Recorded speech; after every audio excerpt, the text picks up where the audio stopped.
بسم اللہ الرحمن الرحیم نحمدہ ونصلی ونسلم علی رسولہ الکریم اما بعد۔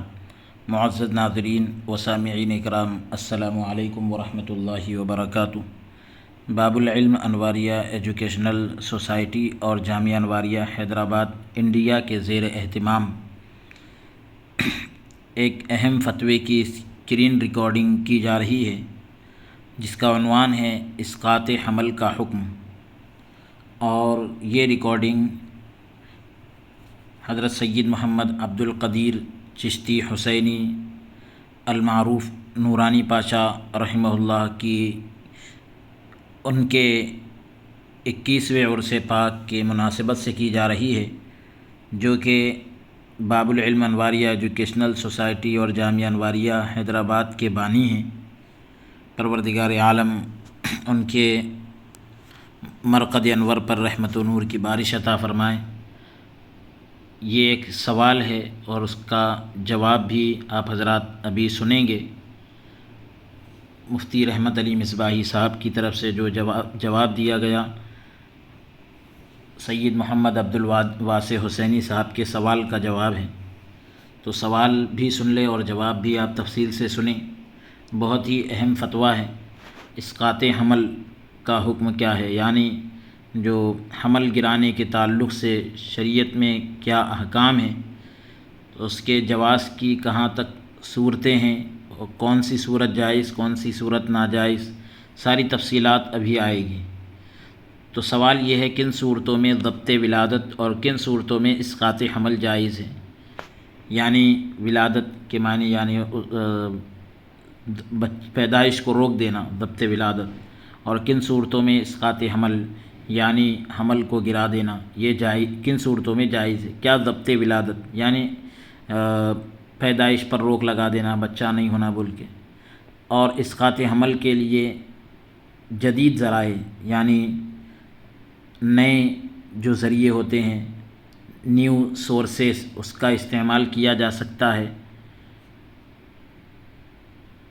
تو یہ سوال ہے۔ اور نیز یعنی ساتھ ہی اسقاط حمل کی صورت میں، حمل گرانے کی صورت میں نفاس کا کیا حکم ہے، یعنی عورت کب تک ناپاک رہے گی، کیا اس کے احکام ہیں؟ یہ ساری صورتیں بینوا وتوجروا۔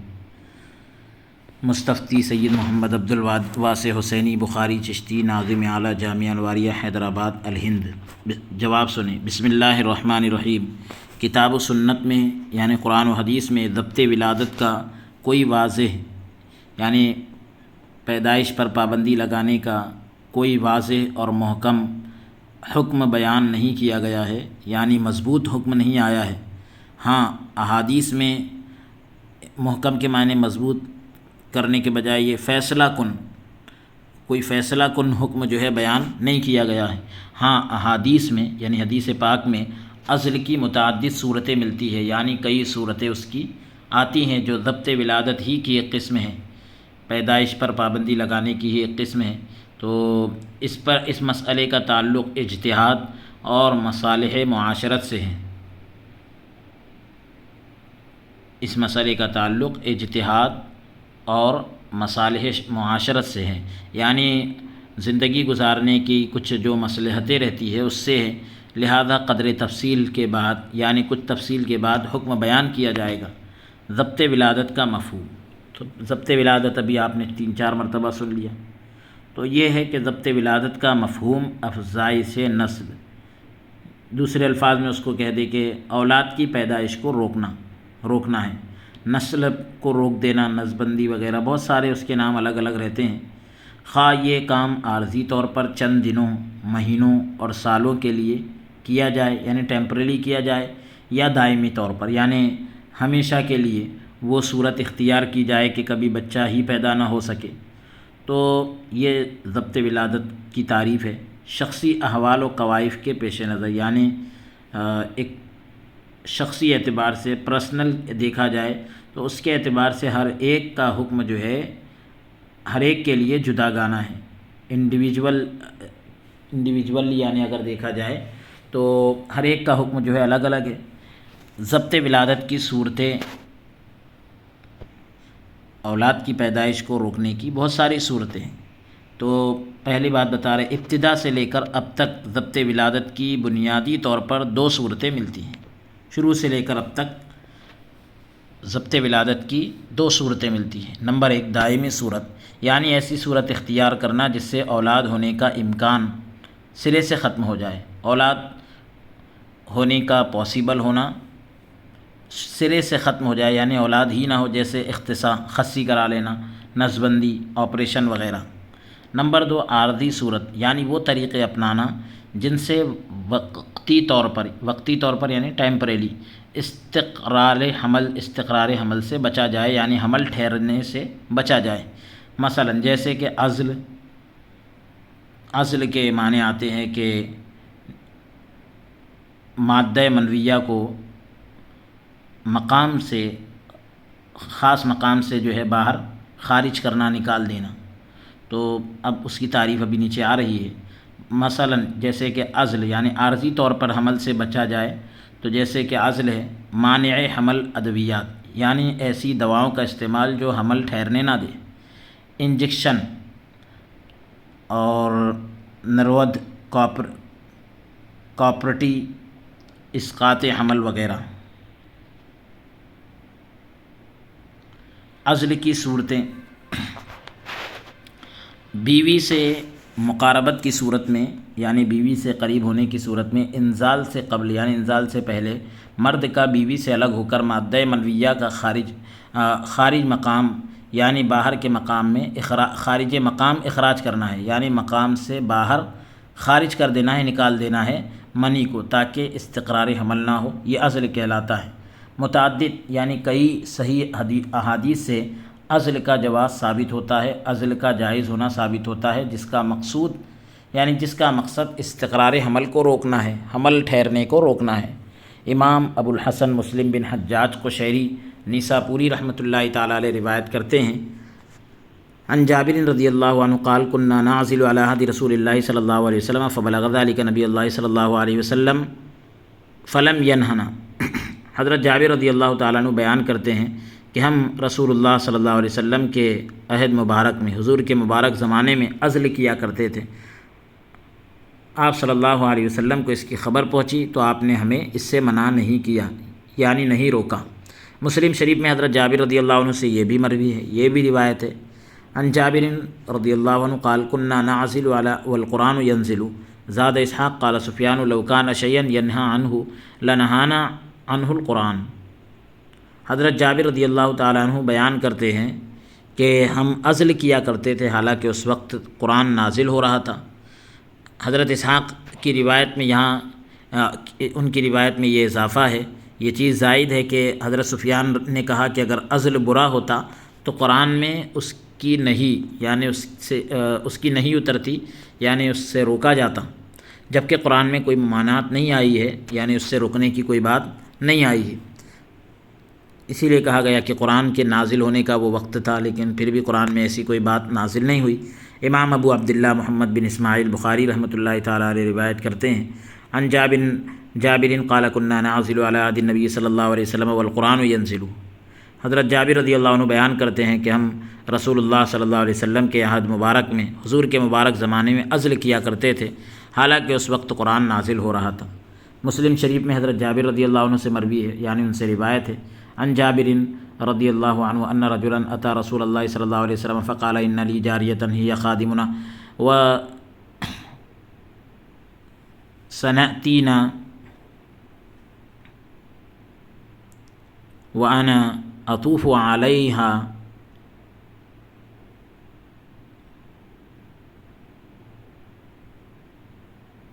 وانا اکرہ ان تحمل فقال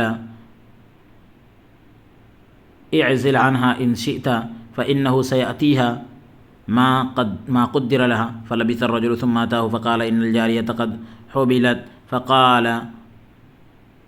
قد اخبرتك انه سيأتيها ما قدر لها۔ حضرت جابر رضی اللہ عنہ بیان کرتے ہیں کہ انصار کا ایک آدمی رسول اللہ صلی اللہ علیہ وسلم کی خدمت میں حاضر ہوا اور اس نے عرض کیا کہ میری ایک خدمت گزار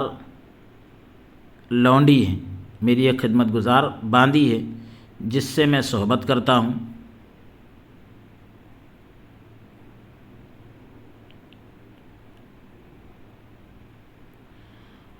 اور اس کا حاملہ ہونا مجھے پسند نہیں ہے، اس کا پریگننٹ ہونا مجھے پسند نہیں ہے۔ تو آپ صلی اللہ علیہ وسلم نے فرمایا تم چاہو تو عزل کر لو، جو اس کے مقدر میں ہے وہ تو ہو کر رہے گا، جو تقدیر میں لکھا ہے وہ تو ہو کر رہے گا۔ ایک مدت کے بعد وہ شخص آ کر عرض کرنے لگا، کہنے لگا کہ لونڈی یعنی باندی جو ہے حاملہ ہو گئی ہے۔ تو آپ صلی اللہ علیہ وسلم نے فرمایا میں نے تو کہا ہی تھا کہ جو اس کے مقدر میں ہے وہ ہو کر رہے گا۔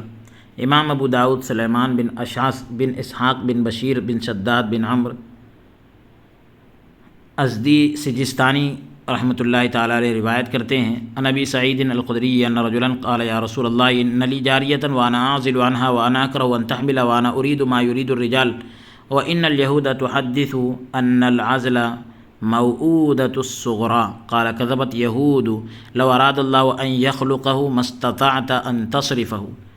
یہ سنن ابی داؤد کی روایت ہے۔ حضرت ابو سعید خدری رضی اللہ عنہ سے روایت ہے کہ ایک شخص نے عرض کیا کہ اے اللہ کے رسول صلی اللہ علیہ وسلم، میری ایک لونڈی ہے، میری ایک باندی ہے جس سے میں عزل کرتا ہوں، اور اس کا حاملہ ہونا مجھے پسند نہیں، کیونکہ میرے اندر بھی وہی ارادہ پیدا ہوتا ہے جو عام مردوں میں ہوتا ہے، جبکہ یہود کہتے ہیں کہ عزل زندہ درگور کرنے کی ایک چھوٹی شکل ہے، زمین میں زندہ گاڑنے کی ایک چھوٹی شکل ہے۔ یہ سن کر حضور صلی اللہ علیہ وسلم نے فرمایا یہود جھوٹ کہتے ہیں، یہودی لوگ جھوٹ بولتے ہیں، اگر اللہ تعالیٰ کو پیدا کرنا منظور ہوگا تو تم اسے ٹال نہیں سکتے۔ حنفی فقیہ علامہ بدر الدین عینی ابو محمد محمود بن احمد بن موسیٰ بن احمد بن حسین حنفی رحمۃ اللہ تعالیٰ علیہ لکھتے ہیں کہ باندی سے عزل کرنے کے سلسلے میں صحابہ کی جس جماعت سے رخصت نقل کی گئی ان میں حضرت علی بن ابو طالب، سعد بن ابی وقاص، زید بن ثابت، ابو ایوب انصاری، عبداللہ بن عباس، جابر بن عبداللہ، ابی بن کعب، امام حسن بن علی، خباب بن ارت رضی اللہ عنہم شامل ہیں۔ جدید طریقہ موانع اور عزل سے ان کی مناسبت۔ اب نیا جو طریقہ ہے پیدائش پر روک لگانے کا اور عزل سے ان کے اندر کتنی مناسبت ہے اس کو آپ دیکھیں۔ جدید طریقہ موانع میں نمبر 1 تو جو ہے نرود، یعنی جس کو کنڈوم کہا جاتا ہے، جو مرد اپنے عضو مخصوص پر پہنتا ہے تاکہ مادہ منویہ اسی میں گرے اور رحم میں داخل نہ ہو۔ نمبر 2، اسی طرح خواتین لوب یا ڈایافرام اپنے عضو مخصوص پر لگا لیتی ہے، اس سے بھی مادہ منویہ رحم میں داخل نہیں ہو پاتا ہے۔ یہ چیزیں عموماً یعنی عام طور پر ضرر رساں نہیں ہوتی، نقصان دہ نہیں ہوتی، نہ ہی ان کا کوئی سائیڈ ایفیکٹ ہوتا ہے، اس لیے ان کا استعمال تو بالکل مباح ہے یعنی جائز ہے۔ نمبر 3 پر ہے کوپریٹنگ۔ یہ انگریزی کے حرف ٹی کی طرح ایک آلہ ہوتا ہے، ایک ذریعہ ہوتا ہے جسے یعنی ایک ہتھیار ہوتا ہے یا جو بھی ایک سامان ہوتا ہے جسے عورتوں کے عضو خاص کے اندرونی حصے میں لگایا جاتا ہے، یہ بھی مادہ منویہ کو رحم تک پہنچنے سے روکتا ہے۔ نمبر 4، منع حمل۔ گولیاں یعنی حمل کو روکنے والی گولیاں اور انجیکشن۔ بسا اوقات کبھی کبھی خواتین یعنی عورتیں جو ہے استقرار حمل سے، حمل ٹھہرنے سے بچنے کے لیے گولیاں اور انجیکشنز لیتی ہے، اس سے بھی حمل قرار نہیں پاتا یعنی ٹھہرتا نہیں۔ ادویہ، دواؤں اور انجیکشن کا تعلق میڈیکل سائنس سے ہے، اگر ان کا کوئی سائیڈ ایفیکٹ نہ ہو تو انہیں لینے میں بھی کوئی حرج نہیں ہے، لیکن اگر ان کا کوئی سائیڈ ایفیکٹ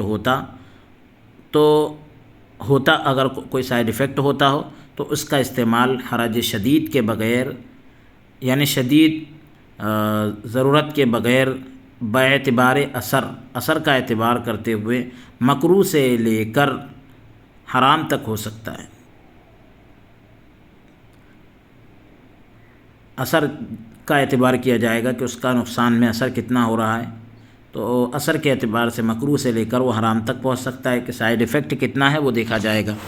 عزل کے ذریعے مادہ منویہ کو ضائع کر دیا جاتا ہے تاکہ حمل قرار نہ پکڑے، حمل نہ ٹھہرے، اور مذکورہ تمام صورتوں کے استعمال کا مقصود بھی وہی ہے۔ جتنی صورتیں اوپر ذکر کی گئی دواؤں کی، انجیکشن کی اور جو بھی سامان کی، تو اس کے استعمال کا مقصد بھی یہی ہے۔ ہاں کوآپریٹو چونکہ از خود بآسانی نہیں لگایا جاتا، یہ خود سے آسانی کے ساتھ نہیں لگایا جاتا، اس کے لیے عموماً دوسرے شخص کی ضرورت پڑتی ہے۔ ایسے میں اگر کوئی عورت خود لگا لے یا اس کا شوہر لگا دے تو اس کے لیے ایسا کرنا درست ہوگا، لیکن اگر کسی دوسرے اجنبی شخص کی ضرورت پڑے تو بغیر ضرورت یا بغیر حرج شدید ایسا کرنا درست نہ ہوگا۔ اجنبی شخص اگر ایسا کر رہا ہے تو ظاہر سی بات ہے ایسا کرنا بالکل درست نہیں ہوگا۔ حنفی فقی ابو الحسن برہان الدین علی بن ابو بکر بن عبد الجلیل مرغنانی رحمۃ اللہ تعالیٰ علیہ لکھتے ہیں، جس کا ترجمہ ہم آپ کے سامنے پیش کر رہے ہیں، کہ طبیب کے لیے یعنی مرد ڈاکٹر کے لیے ضرورت کے وقت عورت کے موضع مرض کو یعنی مرض کی جگہ کو دیکھنا جائز ہے۔ حالانکہ مناسب یہی ہے کہ کسی عورت کو علاج اور معالجے کی تعلیم دی جائے تاکہ عورت ہی جو ہے عورت کا علاج کرے، کیونکہ جسم کا اپنے ہم جنس کو دیکھنا آسان ہوتا ہے۔ ناف اور گھٹنے کے درمیانی حصوں کو چھوڑ کر مرد کے تمام جسم کو دیکھ سکتا ہے، آدمی جو ہے آدمی کے تمام جسم کو دیکھ سکتا ہے۔ اسی طرح ہم جنسیت اور عدم شہوت کی وجہ سے یعنی ایک ہی جنس ہونے اور شہوت نہ ہونے کی وجہ سے عورت کے ان اعضاء کو دیکھ سکتی ہے۔ شافعی فقیہ ابو اسحاق ابراہیم بن علی بن یوسف شیرازی مہذب میں لکھتے ہیں کہ یعنی عربی عبارت ہے، اس کا ترجمہ آپ سن لیں، کہ ڈاکٹر کا علاج کے لیے شرمگاہ کا دیکھنا جائز ہے، کیونکہ ایسا کرنا بوجہ ضرورت ہے، ضرورت کی وجہ سے، جیسا کہ ختنہ کے وقت موضع ختنہ یعنی ختنہ کی جگہ کا دیکھنا ضروری ہوتا ہے۔ رہا بغیر ضرورت دیکھنا یعنی ضرورت کے بغیر دیکھنا، تو اجنبی کا اجنبیہ کو اور اجنبیہ کا یعنی اجنبی عورت کا اجنبی کو دیکھنا جائز نہیں ہے۔ مذاہب اربعہ میں عارضی موانع کی گنجائش، یعنی چاروں مذہب جو ہے فقہ حنفی شافعی مالکی حنبلی، ان میں جو ہے عارضی موانع یعنی ٹیمپریلی طور پر جو چیز حمل کو روکتی ہے اس کی کہاں تک گنجائش ہے۔ فقہ حنفی کی سب سے پہلے آپ تفصیل دیکھ لیں۔ فقہ حنفی کی تمام کتابوں میں اپنی باندی سے بغیر اجازت اور اپنی بیوی سے اس کی اجازت کے ساتھ عزل کو جائز قرار دیا گیا ہے۔ مزید بعض کتابوں میں یعنی کچھ کتابوں میں اس بات کی بھی صراحت کی گئی ہے، وضاحت کی گئی ہے کہ زمانے کے فساد کی وجہ سے،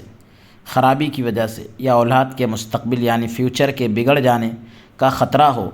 تو بیوی کی اجازت کے بغیر بھی عزل کیا جا سکتا ہے۔ جیسا کہ علامہ علاء الدین کاسانی بدائع الصنائع میں لکھتے ہیں کہ وَيُكْرَهُ لِلزَّوْجِ أَنْ يَعْزِلَ عَنِ امْرَأَتِهِ الْحُرَّةِ بِغَيْرِ رِضَاهَا وَإِنْ كَانَ الْعَزْلُ بِرِضَاهَا لَا يُكْرَهُ۔ آزاد عورت سے اس کی رضا کے بغیر یعنی اس کی مرضی کے بغیر مرد کا عزل کرنا مکروہ ہے، ہاں اگر اس کی اجازت ہو تو مکروہ نہیں ہے۔ علامہ زین الدین ابن نجیم حنفی رحمۃ اللہ تعالیٰ علیہ بحر الرائق میں لکھتے ہیں الاذن فی العزل، پوری اخیر تک عبارت ہے، اس کا ترجمہ یہ ہے کہ آزاد عورت سے عزل کے سلسلے میں اجازت لی جائے گی، بغیر اس کی اجازت کے ایسا کرنا مباح یعنی جائز نہ ہوگا، کیونکہ عدم عزل عورت کا حق ہے، یعنی عزل نہ کرنا یہ عورت کا حق ہے۔ خانیہ میں ہے، ایک کتاب کا نام ہے، اس میں ہے کہ عورت کی اجازت کے بغیر عزل مباح نہیں ہے یعنی درست نہیں ہے۔ ہاں علماء نے یہ بھی کہا ہے کہ ہمارے زمانے میں فساد زمانہ کی وجہ سے، زمانے کے بگاڑ کی وجہ سے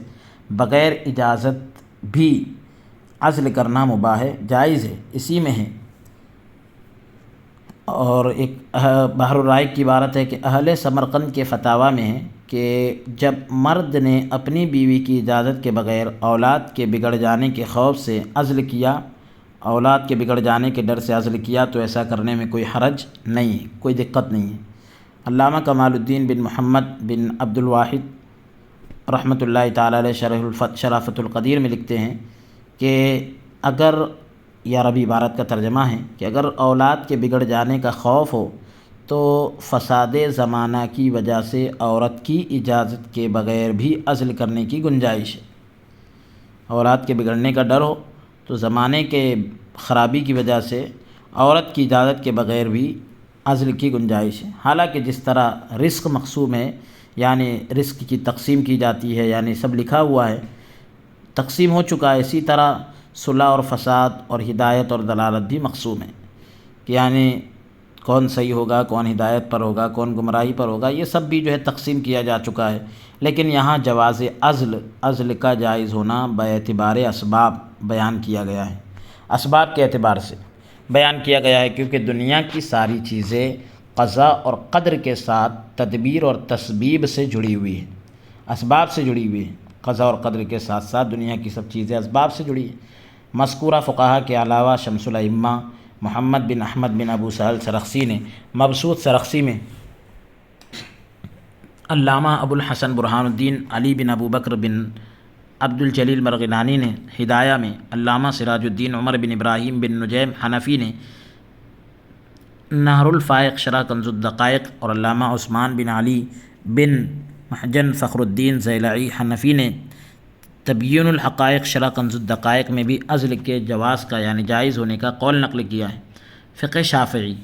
امام ابو زکریا محی الدین یحییٰ بن شرف نووی رحمۃ اللہ تعالیٰ علیہ لکھتے ہیں کہ آزاد عورت کے ساتھ اس کی اجازت سے عزل کرنا جائز ہے۔ امام ابو اسحاق ابراہیم بن علی بن یوسف شیرازی رحمۃ اللہ علیہ لکھتے ہیں، عربی عبارت کا ترجمہ آپ سنیں، کہ عزل کرنا مکروہ ہے، ہاں اگر عورت آزاد ہو تو اس کی اجازت سے عزل کرنا جائز ہے، اس لیے کہ حق ان دونوں سے متعلق ہے، جڑا ہوا ہے، اور اگر عورت اجازت نہ دے تو اس میں دو قول ہیں۔ ایک، بغیر اجازت بھی عزل حرام نہ ہوگا، کیونکہ عورت کا حق صرف استمتاع ہے نہ کہ انزال۔ عورت کا حق صرف یہ ہے کہ اس سے فائدہ اٹھایا جائے، انزال یہ مقصد نہیں ہے۔ اور دوسرا، بغیر اجازت، یعنی دوسرا قول یہ ہے کہ بغیر اجازت عزل جو ہے حرام ہوگا، کیونکہ بلا ضرورت یعنی ضرورت کے بغیر قطع نسل کو روکنا، یہ جو ہے نسل کو کاٹنا، ختم کرنا جو ہے یہ ممنوع ہے۔ حجت الاسلام امام محمد بن احمد غزالی طوسی شافعی رحمۃ اللہ تعالیٰ علیہ لکھتے ہیں، پوری احیاء علوم الدین کی یہ عبارت ہے، اس کا ترجمہ آپ سن لیں، کہ عزل کی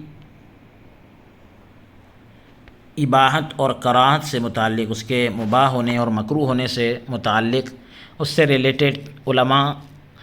4 مذاہب میں بٹے ہوئے ہیں۔ علماء اکرام کے 4 مذہب ہیں۔ نمبر 1، عزل جو ہے ہر حال میں مطلقاً مباح ہے، یعنی بغیر کسی قید کے جائز ہے، کوئی شرط نہیں ہے اس میں۔ نمبر 2، ہر حال میں مطلقاً حرام ہے۔ نمبر 3، عورت کی اجازت کے ساتھ حلال ہے، اجازت کے بغیر نہیں، گویا یہ عزل کے عدم جواز کے قائل نہیں، بلکہ ایذا یعنی تکلیف، ایذا اور تکلیف کے عدم جواز کے قائل ہیں۔ عدم جواز یعنی جائز نہ ہونے کی بات کرتے ہیں۔ نمبر 4، باندی سے جائز ہے، آزاد سے نہیں، جبکہ ہمارے نزدیک درست یہ ہے کہ آزاد سے بھی عزل جائز ہے، آزاد سے بھی عزل جائز ہے۔ رہی بات کراہت کی، تو کراہت کا اطلاق یعنی کراہت کا لفظ جو ہے 3 معنی کے لیے ہوتا ہے، 3 معنی کے لیے بولا جاتا ہے۔ نمبر 1، نہی تحریم کے لیے، یعنی ممانعت جو ہے حرام قرار دینے کے لیے آتی ہے۔ نمبر 2، نہی تنزیہ کے لیے، یعنی ممانعت جو ہے لیکن تنزیہ ہے، یعنی ہلکے درجے، کم درجے کی ہے۔ اور نمبر 3، ترک فضیلت کے لیے، یعنی کبھی جو ہے فضیلت کو چھوڑنے کے لیے آتی ہے۔ تو عزل جو مکروہ ہے وہ معنی ثالث کے اعتبار سے، تیسرے معنی کے اعتبار سے، یعنی ترک فضیلت کے لیے، تو معنی ثالث کے اعتبار سے مکروہ ہے، یعنی صورت میں فضیلت ترک کرنا ہے بس، جیسے کسی کا ذکر اور اذکار اور نماز وغیرہ کی مشغولیت کے بغیر یوں ہی بلا ضرورت مسجد میں بیٹھے رہنا۔ اسی طرح مکہ کے مقیمین کے لیے ہر سال حج نہ کرنا، یہ سب بھی مکروہ ہے، مگر صرف ترک اولا اور ترک فضیلت کے معنی میں ہے۔ مکروہ تو ہے لیکن کس معنی میں ہے؟ تو کہہ رہے کہ فضیلت چھوڑنے کے معنی میں ہے۔ فقہ مالکی کو سنیں، علامہ ابو عبداللہ محمد بن یوسف بن ابو القاسم غرناطی مالکی رحمۃ اللہ تعالیٰ علیہ لکھتے ہیں کہ المعروف جواز العزل وشرطه عن الحرة إذنها وعن الأمة زوجة اذن ربها، عزل کے سلسلے میں معروف یعنی مشہور بات جو ہے وہ جواز کی ہے، یعنی جائز ہونے کی ہے۔ شرط یہ ہے کہ آزاد عورت کی اجازت ہو یا باندی کے آقا کی اجازت ہو۔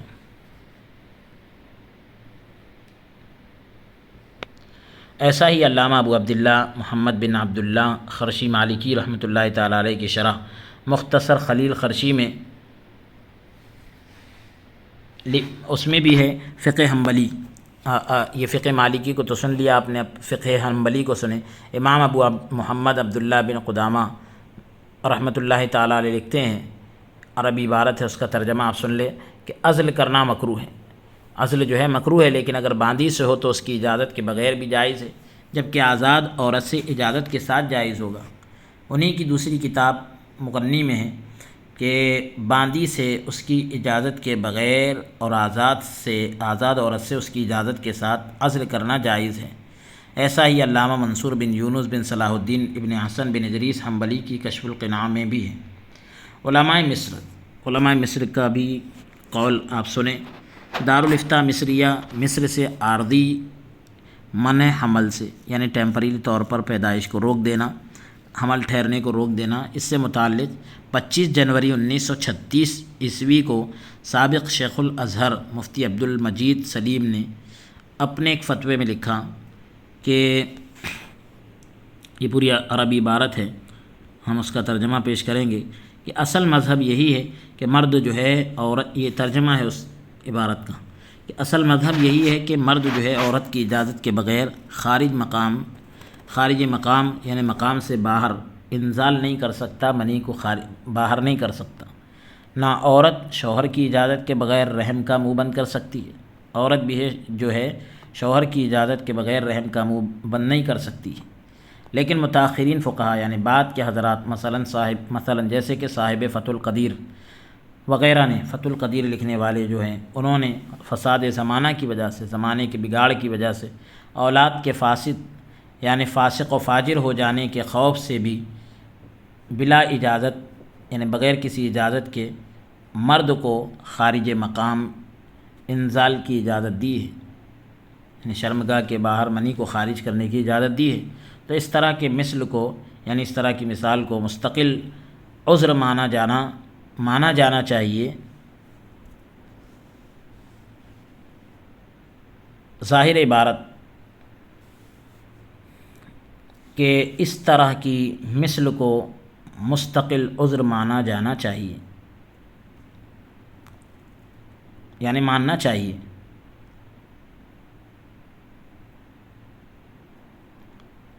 اب ظاہر عبارت سے جیسا کہ وہ اوپر جو عبارت آئی ہے تو اس سے جو ہے جس طرح فساد زمان کے یعنی زمانے کے بگاڑ کی وجہ سے اولاد کے بگاڑ کے خوف کو عذر مانا جا رہا ہے، اسی طرح جب مرد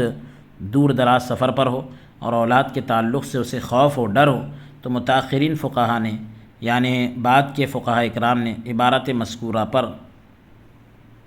قیاس کرتے ہوئے عورت کے لیے جائز قرار دیا ہے کہ وہ بغیر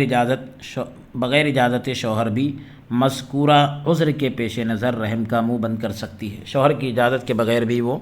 رحم کا منہ بند کر سکتی ہے۔ خلاصہ یہ ہے کہ میاں بیوی میں سے ہر ایک کے لیے دوسرے کی رضامندی سے ایسے اقدامات کرنا جائز ہے، یعنی ایسا قدم اٹھانا جائز ہے، ایسا کام کرنا جائز ہے جن سے رحم تک پانی پہنچنے سے روکا جائے، مادے کو پہنچنے سے روکا جائے، تاکہ وقتی طور پر یعنی ٹیمپریری جو ہے عمل تولید یعنی پیدائش کے عمل کو روکا جا سکے۔ اور متاخرین فقہائے احناف، بعد کے فقہائے کرام نے بھی ان کے مطابق جو ہے مرد اور عورت میں سے ہر ایک کے لیے اگر مذکورہ اعذار یعنی جو اوپر عذر ذکر کیے گئے اگر وہ پائے جا رہے ہیں تو ایک دوسرے کی اجازت کے بغیر ایسے موانع کا استعمال کرنا یعنی ایسی رکاوٹوں کا استعمال کرنا بھی جن سے پانی رحم تک نہ پہنچ سکے جائز اور درست ہے۔ فقہائے مذاہب اربعہ کی مذکورہ بالا تشریحات یعنی اوپر جو تشریحات ذکر کی گئی اس سے یہ واضح ہو جاتا ہے کہ آزاد عورت سے اس کی اجازت کے ساتھ اور موجودہ زمانے میں فساد کی وجہ سے بغیر اجازت بھی عزل جائز ہے، اور اسی طرح عورت کو بھی شوہر کی اجازت سے اور موجودہ زمانے میں اجازت کے بغیر بھی مانع حمل اشیاء، حمل کو روکنے والی چیزوں کے استعمال کرنے کا اختیار ہوگا، اور دور جدید کی تمام عارضی طرق موانع یعنی ٹیمپریلی روکنے کے جو بھی طریقے ہیں ان کا مقصود بھی وہی ہے، مقصد بھی وہی ہے جو عزل کا مقصود ہے، یعنی جو عزل کا مقصد ہے وہی ان کا بھی مقصد ہے، لہذا ان کا بھی وہی حکم ہوگا جو عزل کا ہے۔ اسباب عزل، عزل کے اسباب، اس کی وجوہات کیا ہے؟ تو حجت الاسلام امام غزالی رحمۃ اللہ تعالیٰ علیہ لکھتے ہیں، شافعی مسلک کے ہیں، وہ لکھتے ہیں، پوری عربی عبارت آپ اسکرین پر دیکھ رہے ہیں، اس کا ترجمہ ہم پیش کر دیتے ہیں۔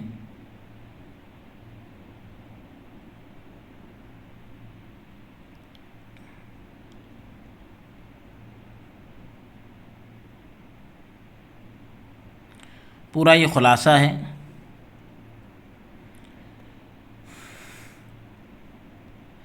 ترجمہ کے بجائے انہوں نے جو ہے خلاصہ پیش کیا ہے۔ تو عزل پر آمادہ کرنے والی نیتیں جو ہے وہ 5 ہیں۔ نمبر 1، حفظ ملک کی ہلاکت سے بچنے کی نیت سے، ملکیت کی کے ضائع ہونے سے جو ہے بچنے کی نیت سے باندی سے عزل کرنا، کیونکہ ماں بننے کی وجہ سے وہ آزادی کی مستحق ہو جاتی ہے، اور آزادی اور اسباب آزادی کو ترک کرنے کے بجائے یعنی چھوڑنے کے بجائے اپنی ملکیت کی بقا، اپنی ملک کی بقا کا قصد کرنا ممنوع نہیں ہے، یعنی اپنی ملکیت کو باقی رکھنے کا ارادہ کرنا یہ منع نہیں ہے۔ تو ظاہر سی بات ہے ہر کوئی چاہتا ہے کہ باندی اس کی ہی ملکیت میں رہے۔ اب اگر وہ باندی اس کے بچے کی ماں بن جاتی ہے تو وہ ام ولد بن جاتی ہے، اور پھر اس کے احکام بدل جاتے ہیں، یعنی اب اس پر جو ہے اس کی ملکیت مکمل نہیں رہتی۔ نمبر 2، عورت کے حسن و جمال اور صحت کو تادیر باقی رکھنا، عورت کے حسن و جمال اور صحت کو دیر تک باقی رکھنا، یہ بھی جو ہے اس لیے آدمی جو ہے بچے پیدا کرنے سے جو ہے بعض وقت رکتا ہے۔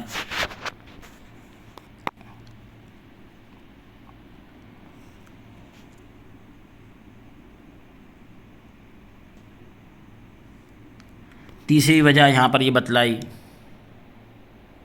کہ دشواری بڑھ جائے گی، تو دشواری کے بڑھ جانے کے خوف سے جو ہے بھئی ظاہر سی بات ہے کہ اب کمانے کے لیے تھکنا پڑے گا، بہت ساری چیزیں ضرورتیں بڑھ جائے گی، تو پھر محنت بھی بڑھانا پڑے گی۔ تو ایسا تو نہیں ہے، بلکہ وما من دابۃ فی الارض الا علی اللہ رزقھا، زمین پر جتنے بھی جاندار رینگتے ہیں چل رہے ہیں سب کا رزق جو ہے اللہ کے ذمے ہے۔ اور چوتھی وجہ جو عزل کی ہوتی ہے تو وہ یہ ہوتا ہے کہ کبھی کبھی آدمی جو ہے بچیوں کی پیدائش کے ڈر سے جو ہے رک جاتا ہے، جیسا کہ عرب کے اندر چلا کرتا تھا۔ یہ بھی نیت فاسد ہے، یہ بھی ایک بیکار طرح کی نیت ہے۔ اللہ تبارک و تعالیٰ ایسی سب چیزوں سے حفاظت فرمائیں۔ 5ویں چیز جو ہے یہ تھی کہ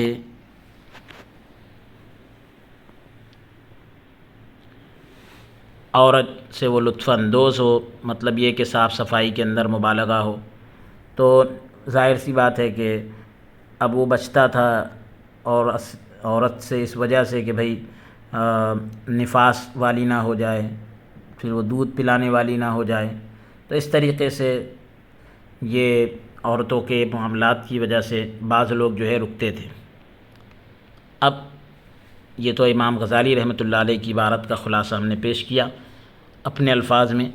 اب مذاہب اربعہ میں دائمی موانع کا حکم، ائمہ اکرام کے جو مذاہب ہے چاروں، تو اس میں جو ہے مستقل طور پر پیدائش کو روک دینے کا کیا حکم ہے کہ بھئی جیسے خصی کرانا، نسبندی وغیرہ، آپریشن وغیرہ جو بھی ہوتا ہے، تو جیسے کہ اخصاء یعنی خصی کرانا، نسبندی اور آپریشن وغیرہ، اس سلسلے میں اکثر فقہاء اکرام اخصاء یعنی خصی کرا لینے پر قیاس کرتے ہوئے پہلی دلیل یعنی نمبر 1 تغییر خلق اللہ یعنی اللہ کی بنائی ہوئی چیزوں میں تبدیلی، اس چیز کو دلیل بنا کر ان سب کے عدم جواز کے قائل ہیں کہ جس طرح سے خصی کرانا ناجائز ہے اسی طرح سے نسبندی اور آپریشن یہ بھی ناجائز ہے۔ حالانکہ تغییر خلق کے صرف یہی معنی نہیں ہے اللہ کی پیدا کی ہوئی چیز کو بدلنا اس کے صرف یہی معنی نہیں ہے، بلکہ اس کے کئی ایک معنی ہیں جس کی وضاحت آگے آ رہی ہے۔ اس روح سے یعنی اس اعتبار سے مذکورہ موانع کو، یعنی اوپر ابھی جو موانع ذکر کیے گئے اس کو تغییر خلق اللہ کے ساتھ خاص کرنا درست نہیں ہوگا۔ اللہ کی پیدا کی ہوئی چیز کو بدل دینا، اس کے ساتھ خاص کرنا درست نہیں ہوگا۔ دلیل نمبر 1، پہلی دلیل، قال لا اتخذن من عبادك نصيبا مفروضا ولأضلنهم ولأمنينهم ولآمرنهم فليبتكن آذان الأنعام ولآمرنهم فليغيرن خلق الله ومن يتخذ الشيطان وليا من دون الله فقد خسر خسرانا مبينا، کہ اس نے کہا کہ میں تیرے بندوں میں سے، یعنی شیطان نے کہا کہ میں تیرے بندوں میں سے ایک مقرر حصہ لے کر رہوں گا اور انہیں راہ راست سے، صحیح راستے سے بھٹکا کر رہوں گا اور انہیں حکم دوں گا تو وہ اللہ کی تخلیق میں، اللہ کی پیدا کی ہوئی چیز میں جو ہے تبدیلی پیدا کر دیں گے، بدل دیں گے، اور جو شخص اللہ کے بجائے شیطان کو دوست بنائے اس نے واضح خسارے کا سودا کیا ہے، یعنی بالکل کھلے نقصان کا سودا کیا۔ ابو البرکات عبداللہ بن احمد بن محمود حافظ الدین نصفی رحمۃ اللہ تعالیٰ علیہ لکھتے ہیں کہ وَلَآمُرَنَّهُمْ فَلَيُغَيِّرُنَّ خَلْقَ اللَّهِ، اور میں ان کو حکم دوں، یہ عربی عبارت ہے پوری تفسیر نصفی کی، اس کا ترجمہ آپ سنیں کہ میں ان کو حکم دوں گا، یہ قرآن کی آیت کا ترجمہ ہے، اور میں ان کو حکم دوں گا کہ وہ خدا کی تخلیق کو بدل دے۔ شیطان ایسا کہہ رہا ہے۔ تو محافظ کی آنکھ نکال کر، تفسیر سنیں، محافظ کی آنکھ نکال کر اور اسے سواری سے مستثنی قرار دے کر،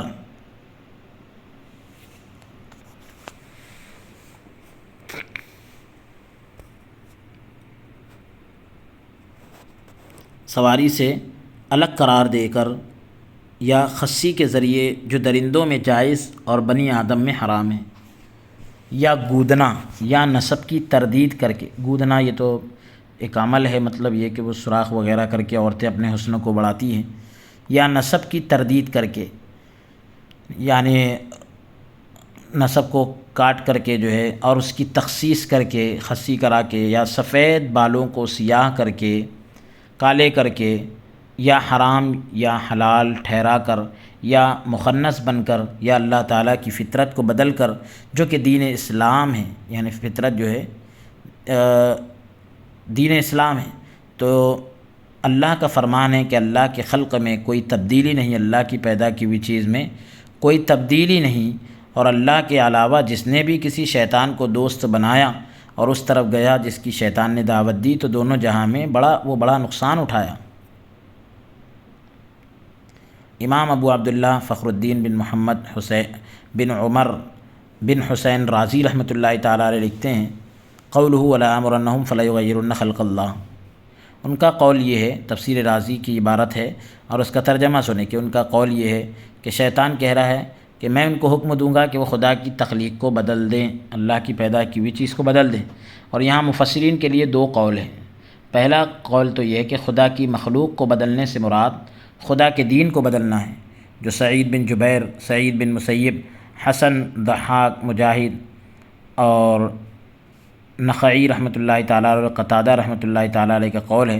اور دوسرا ایسی تبدیلی کو شامل ہے جو تمام ظاہری احوال سے متعلق ہے، ریلیٹڈ ہے، یعنی چوٹی ملانا اور گودنا، یعنی بالوں میں جوڑ لگانا اور گودنا، یہ آپ کو اس کی تعریف ہم نے ابھی اوپر بتائی ہے۔ خصی کرانا، کان کاٹنا، آنکھیں نکالنا، مخنث بننا، تو یہ سب تغییر خلق میں آتا ہے، اللہ کی مخلوق کو اللہ کی پیدا کی ہوئی چیز کو بدلنا۔ امام جلال الدین محمد بن احمد محلی رحمۃ اللہ تعالیٰ علیہ اور امام عبد الرحمن بن ابو بکر سیوطی رحمۃ اللہ علیہ کی کتاب تفسیر جلالین میں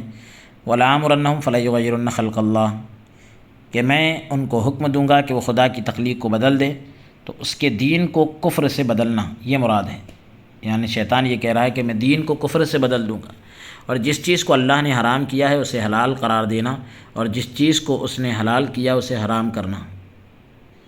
یہ مراد ہے تغییر خلق سے۔ امام ابو الحسن علی بن محمد حبیب بصری ماوردی رحمۃ اللہ تعالیٰ علیہ لکھتے ہیں، عربی عبارت ہے، اس کا ترجمہ یہ ہے کہ شیطان کہہ رہا ہے میں ان کو حکم دوں گا کہ خدا کی تخلیق کو بدل دیں، یہ قرآن کی آیت کا ترجمہ ہے۔ اس کی 3 تشریحات ہیں۔ ان میں سے ایک یہ ہے کہ اس سے مراد جو ہے اللہ کا دین ہے، اور یہی حسن قتادہ، مجاہد اور ابراہیم علیہم الرحمہ نے کہا ہے۔ اور دوسرا قول یہ ہے کہ جانور کو خصی کرانے کا ارادہ، اور یہ ابن عباس، انس اور اکرمہ رضی اللہ عنہم سے مروی ہے، اور ان کا قول ہے، اکرمہ کا قول ہے۔ اور تیسرا جو ہے گودنا ہے، یعنی جسم میں سوراخ کرا کے جو ہے خوبصورتی پیدا کرنے کے لیے جو کراتی تھی اس زمانے میں عورتیں، تو یہ ابن مسعود اور حسن کا قول ہے۔ امام ابو بکر احمد بن حسین بن علی بن موسیٰ خراسانی بیہقی یہ حدیث نقل فرماتے ہیں عن ابن عباس رضی اللہ عنہما انہ قال فی قولہ ولآمرنہم فلیغیرن خلق اللہ یعنی خصاء البہائم۔ حضرت عبداللہ ابن عباس رضی اللہ عنہ سے روایت نے اللہ تعالیٰ کے ارشاد ولآمرنہم فلیغیرن خلق اللہ، اس میں جو ہے تغیر خلق اللہ سے، یعنی اللہ کی تخلیق کو بدلنے سے جو ہے انہوں نے جانوروں کی خصی کرنا بیان کیا ہے، یہ مراد لیا ہے۔ مذکورہ تشریحات سے یہ واضح ہو جاتا ہے، یہ بات بالکل واضح ہو جاتی ہے کہ تغیر خلق سے، اللہ کی پیدا کی ہوئی چیز کو بدلنے سے صرف اخصاء مراد نہیں ہے، خصی کرنا مراد نہیں ہے، بلکہ اس کے متعدد معانی ہیں، کئی معنی ہیں، جیسا کہ مذکور ہوا بھی ذکر کیا گیا۔ لہذا تغیر خلق اللہ، اللہ کی مخلوق کو بدلنا، یہ والی آیت کو دائمی موانی کے لیے ہمیشہ پیدائش پر پابندی لگانے کے لیے مضبوط دلیل نہیں بنائی جا سکتی، اگرچہ کہ حدیثوں میں اخصاء سے یعنی خصی کرانے سے منع کیا گیا ہے، روکا گیا ہے، اور فقہاء کرام نے اسے عام حالات میں حرام قرار دیا ہے۔ امام ابو عبداللہ محمد بن اسماعیل بخاری رحمۃ اللہ علیہ حدیث نقل فرماتے ہیں عن قیس قال قال عبداللہ كنا نغزو مع رسول اللہ صلی اللہ علیہ وسلم وليس لنا شيء فقلنا الا نستخصي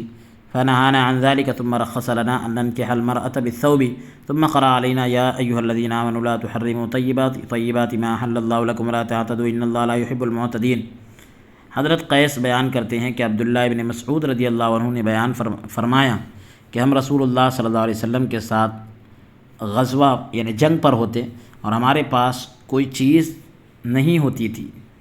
تو ہم نے رسول اللہ صلی اللہ علیہ وسلم سے عرض کیا کہ کیا ہم خصی کرا لیں، تو حضور صلی اللہ علیہ وسلم نے ہمیں اس سے منع فرمایا، یعنی روک دیا۔ امام ابو الحسن مسلم بن حجاج قشیری نیساپوری رحمۃ اللہ علیہ حدیث نقل فرماتے ہیں عن سعد بن وقاص قال رد رسول اللہ صلی اللہ علیہ وسلم علی عثمان بن مظعون التبتل ولو اذن له لاختصینا۔ حضرت سعد بن ابی وقاص رضی اللہ عنہ بیان کرتے ہیں کہ انہوں نے بیان کیا کہ رسول اللہ صلی اللہ علیہ وسلم نے حضرت عثمان ابن مظعون رضی اللہ تعالیٰ عنہ کو چھٹکارا پا لینے سے روک دیا، یعنی عورتوں سے بالکلیہ یعنی مکمل طور سے چھٹکارا پا لینے سے روک دیا۔ اگر حضور صلی اللہ علیہ وسلم انہیں اجازت دے دیتے تو ہم سب خصی کرا لیتے۔ فقہ حنفی۔ علامہ ابن عابدین محمد امین بن عمر بن عبدالعزیز عابدین شامی حنفی رحمۃ اللہ علیہ لکھتے ہیں اما خصاء الآدمی فحرام، یعنی آدمی کا خصی کرانا حرام ہے۔ فقہ مالکی۔ علامہ ابو عبداللہ محمد بن یوسف بن ابو قاسم بن یوسف غرناطی مالکی رحمۃ اللہ تعالیٰ علیہ لکھتے ہیں کہ حرم خصاء الآدمی، آدمی کا خصی کرانا حرام ہے۔ ایسا ہی منح الجلیل شرح مختصر خلیل میں بھی ہے۔ فقہ شافعی۔ علامہ سلیمان بن محمد بن عمر بحیرمی مصری شافعی رحمۃ اللہ تعالیٰ علیہ لکھتے ہیں کہ قال البرماوی، برماوی نے کہا کہ معتدل زمانے میں، یعنی جب زمانے میں اعتدال ہو، درمیانی چال ہو، تو معتدل زمانے میں گوشت کی لذت کی خاطر چھوٹی کھائی جانے والی چیزوں کے علاوہ میں خصی کرانا حرام ہے، اور یہ عمل آدمی میں تو مطلقاً عیب ہے، آدمی میں بالکل عیب ہے خصی کرانا۔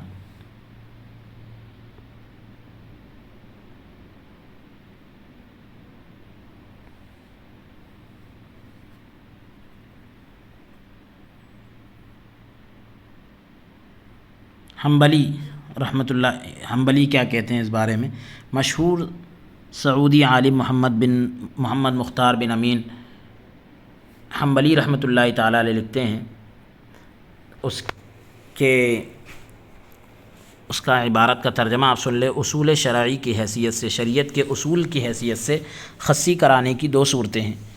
پہلی تو صورت یہ ہے کہ آدمی کا خصی کرانا، اور دوسری جانوروں کا خصی کرانا۔ اور جمہور یعنی سبھی اہل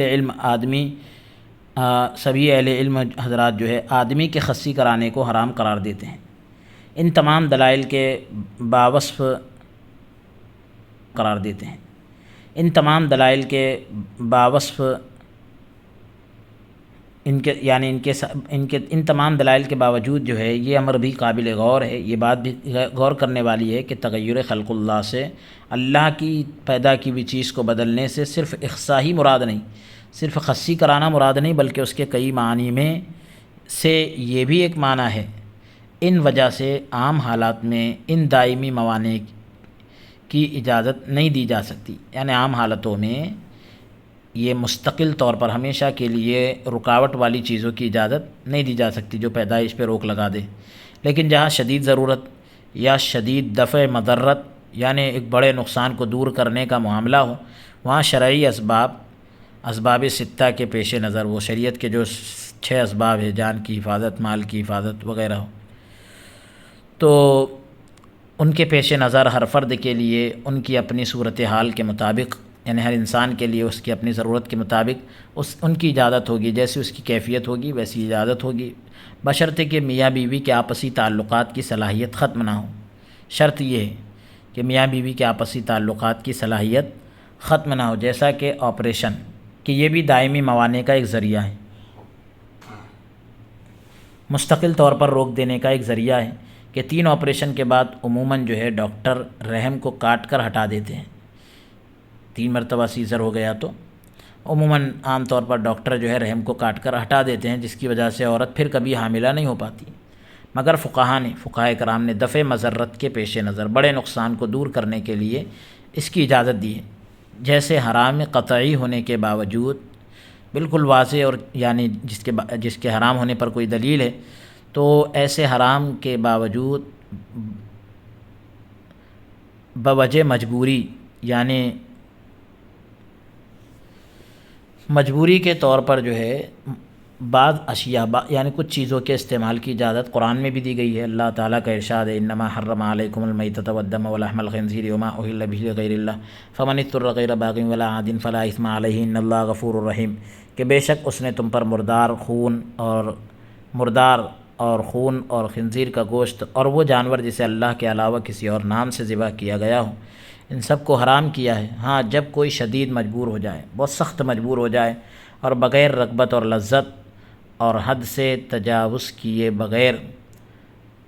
یعنی بغیر حد سے آگے بڑھے،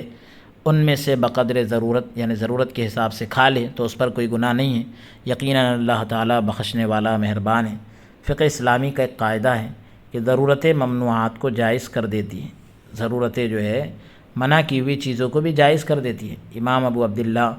بدر الدین محمد بن عبداللہ بن بہادر زرکشی رحمۃ اللہ تعالیٰ علیہ لکھتے ہیں: الضرورات تبیح المحظورات، پوری عبارت ہے، اس کا ترجمہ یہ ہے کہ ضرورتیں ممنوعات کو یعنی منع کی ہوئی چیزوں کو جائز کر دیتی ہے، چنانچہ مخمصہ کی حالت میں یعنی مجبوری کی حالت میں مردار کھانا اور اٹکے ہوئے لقمے کو حلق سے نیچے اتارنے کے لیے شراب پینا، جبکہ اس کے علاوہ دوسری چیز میسر نہ ہو، شراب کے علاوہ کوئی اور چیز نہ ہو لقمہ اتارنے کے لیے، یعنی مطلب یہ کہ لقمہ پھنس جائے، کوئی ایسی اب جانے کا ڈر ہو، تو ایسی صورت میں اس سے بھی جان بچائی جا سکتی ہے جبکہ کوئی دوسری چیز نہ ہو، تو یہ جائز ہے۔ اور مجبور کیے جانے والا شخص کا کلمہ کفر بول دینا، کفریہ کلمات کہہ دینا، مال برباد کر دینا اور قرض کی ادائیگی سے بچنے والے کا مال اس کی اجازت کے بغیر اگر مال اسی جنس سے ہو تو یہ لے لینا جائز ہے، اگرچہ دروازہ توڑ کر لینا پڑے۔ امام ابن النجار تقی الدین ابو البقاء محمد بن احمد عبد العزیز بن علی فتوحی حنبلی رحمۃ اللہ تعالیٰ علیہ لکھتے ہیں: کہ عربی عبارت ہے، اس کا ترجمہ آپ سن لیں کہ احکام کا تعلق یا تو جلب منفعت سے ہے یعنی فائدہ حاصل کرنے سے ہے، یا دفع مضرت سے ہے یعنی نقصان کو ہٹانے کے لیے ہے، اس سے اس کا تعلق ہوتا ہے۔ لہذا اس میں ضروریات خمسہ، پانچ ضرورتیں جو ہے، حفظ دین کی حفاظت، حفظ نفس جان کی حفاظت، حفظ نسب کی حفاظت، حفظ مال کی حفاظت، اور حفظ عزت و آبرو کی حفاظت، یہ چیزیں شامل ہوں گی۔ اور یہ قاعدہ مفاسد کو دور کر کے، یعنی خرابیوں کو دور کر کے یا تخفیف کر کے، یعنی ہلکا کر کے، کم کر کے، مقاصد کے حاصل کرنے، یعنی ان مقاصد کو حاصل کرنے اور اس کو باقی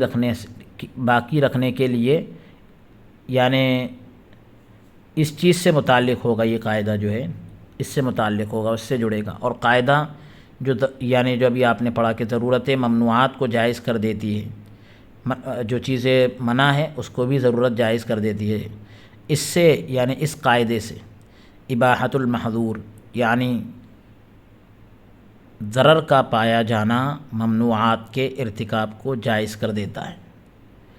نقصان جہاں پر بھی پایا جائے گا، منع کی ہوئی چیزوں کے کرنے کو وہ چیز جائز کر دے گی۔ اس کی طرف اشارہ کیا ہے، بشرطے کہ ضرر کے آگے، نقصان کے آگے ممنوعات کا ارتکاب ہلکا پڑتا ہو۔ ممنوعات کا کرنا یعنی منع کی ہوئی چیزوں کا کرنا یہ ہلکا پڑ رہا ہو اور ضرر بڑا ہوا ہو تو ایسی صورت میں ممنوعات کا کرنا جائز ہے۔ اس اعتبار سے مخمصے کے وقت مجبوری کی حالت میں مردار کھانا، شراب یا پیشاب کے ذریعے اٹکے ہوئے لقمے کو حلق سے نیچے اتارنا اور اپنی جان کو بچانے کے لیے محرم کا شکار کو مار دینا نہ صرف جائز بلکہ واجب ہے۔ نمبر 2، دائمی موانع کے حرام ہونے کے قائلین کی، یعنی جو ہمیشہ کے لیے مستقل طور پر پیدائش پر پابندی لگانے والی جو چیزیں ہوتی ہے ان کے حرام ہونے کے، ایسی چیزوں کے حرام ہونے کے قائلین یعنی حرام قرار دینے والوں کی دوسری دلیل، دائمی موانع کو حرام قرار دینے والے کا قول ہے کہ اس طرح کے اعمال توکل علی اللہ کے خلاف ہے، اللہ پر بھروسہ کرنے کے خلاف ہے، جو کہ مطلوب شرع ہے۔ شریعت کا مقصد یہی ہے کہ اللہ پر بھروسہ کیا جائے، شریعت آپ سے یہ چاہتی ہے۔ اور ہر وہ عمل جو بندے کا اعتقاد اللہ سے کمزور کرے، اس کا عقیدہ جو ہے اللہ کے تعلق سے کمزور کرے، اور اس کا ہر ایسی چیز جو بندے کا اعتقاد کمزور کر دے اس کا ارتکاب حرام ہوگا، ایسی چیز کا کرنا حرام ہوگا۔ اللہ رازق ہے، یعنی رزق دینے والی ذات اللہ کی ہے، اور وہ جسے پیدا کرتا ہے اسے اس کے حصے کے رزق کے ساتھ پیدا کرتا ہے۔ لہذا کثرت اولاد سے بچنے کے لیے دائمی موانع کا ارتکاب، ہمیشہ جس چیز سے یعنی پیدائش پر روک لگ جائے ایسی چیزوں کا کرنا حرام رہے گا۔ اللہ تعالیٰ کا ارشاد ہے، لا تقتلوا اولادکم من املاق نحن نرزقکم وایاہم، غربت کی وجہ سے اپنے بچوں کو قتل نہ کرو، ہم تمہیں بھی رزق دیں گے اور انہیں بھی۔ اور ایک جگہ پر ارشاد فرمایا، لا تقتلوا اولادکم خشیۃ املاق نحن نرزقہم وایاکم ان قتلہم کان خطأ کبیرا، اپنی اولاد کو مفلسی کی وجہ سے قتل نہ کرو، ہم تمہیں بھی رزق دیں گے اور انہیں بھی، ان کا قتل کرنا یقیناً بہت بڑا گناہ ہے۔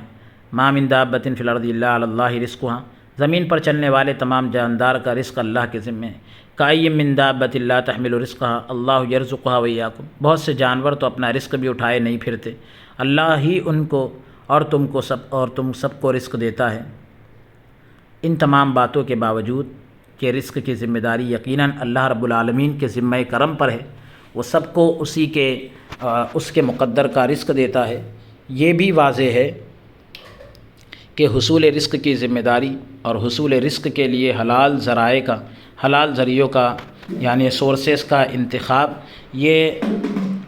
بندوں ہی کی ذمہ داری ہے۔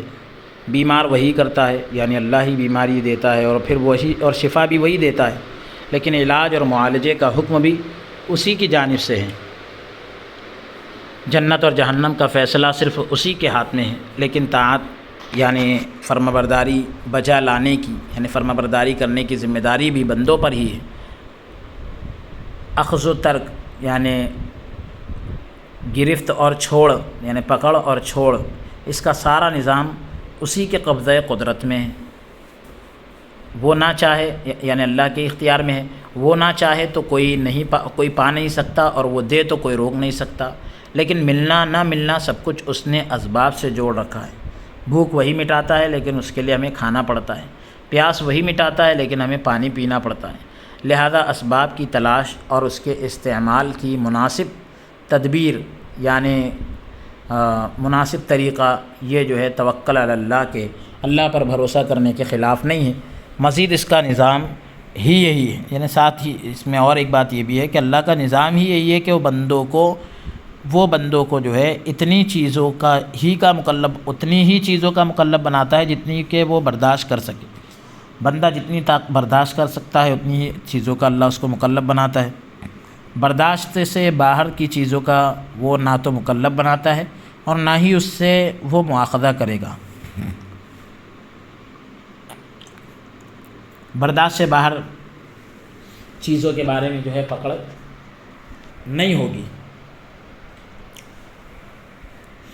اللہ تبارک و تعالیٰ کا فرمان ہے لِيُنْفِقْ ذُو سَعَةٍ مِّن سَعَتِهِ وَمَنْ قُدِرَ عَلَيْهِ رِزْقُهُ فَلْيُنْفِقْ مِمَّا آتَاهُ اللَّهُ لَا يُكَلِّفُ اللَّهُ نَفْسًا إِلَّا مَا آتَاهَا سَيَجْعَلُ اللَّهُ بَعْدَ عُسْرٍ يُسْرًا۔ مقدور والا یعنی جس کے حصے میں جو لکھا ہے وہ اپنے مقدور کے یعنی اپنے طاقت کے موافق خرچ کرے،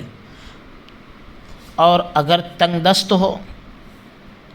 مقدور والا یعنی جس کو اللہ نے قدرت دی ہے، خرچ کرنے کی طاقت دی ہے، وہ اپنی طاقت کے مطابق خرچ کرے، اور اگر تنگ دست ہو تو جو کچھ اللہ نے اسے دیا ہے اس میں سے خرچ کرے۔ اللہ کسی کو تکلیف نہیں دیتا مگر اسی قدر یعنی اتنی ہی جو اسے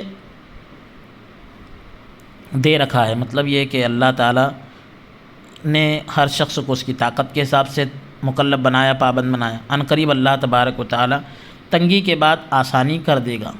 سورہ بقرہ میں ہے لا یکلف اللہ نفسا الا وسعہا، اللہ تعالیٰ کسی کو اس کی طاقت سے زیادہ تکلیف نہیں دیتا، یعنی مکلف نہیں بناتا، پابند نہیں بناتا، بوجھ نہیں ڈالتا۔ اسی طرح والدین کے اوپر بھی یہ ذمہ داری ہے کہ وہ اپنی اولاد کی اچھی پرورش کرے، جس میں اس کا تحفظ یعنی اس کی حفاظت، صحت بخش غذا یعنی تندرست رکھنے والی غذائیں، صاف ستھرا لباس، پاکیزہ ماحول، اور علاج معالجے کے ساتھ ان کی صحیح خطوط پر، صحیح نہج پر یعنی ذہن سازی،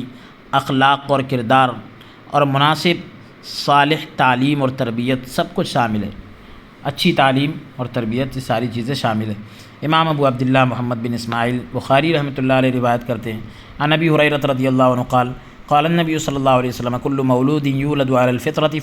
فأبواه يهودانه أو ينصرانه أو يمجسانه كمثل البهيمة تنتج البهيمة هل ترى فيها جدعا۔ حضرت ابو ہریرہ رضی اللہ عنہ بیان کرتے ہیں کہ نبی کریم صلی اللہ علیہ وسلم نے فرمایا ہر بچے کی پیدائش فطرت پر ہوتی ہے، پھر اس کے ماں باپ اسے یہودی یا نصرانی یا مجوسی بنا دیتے ہیں، بالکل اسی طرح جیسے جانور کے بچے صحیح سالم ہوتے ہیں۔ کیا تم نے پیدائشی طور پر ان کے جسم کا کوئی حصہ کٹا ہوا دیکھا ہے؟ سورہ تحریم میں ہے یا ایھا الذین آمنوا قوا انفسکم واہلیکم نارا وقودھا الناس والحجارہ،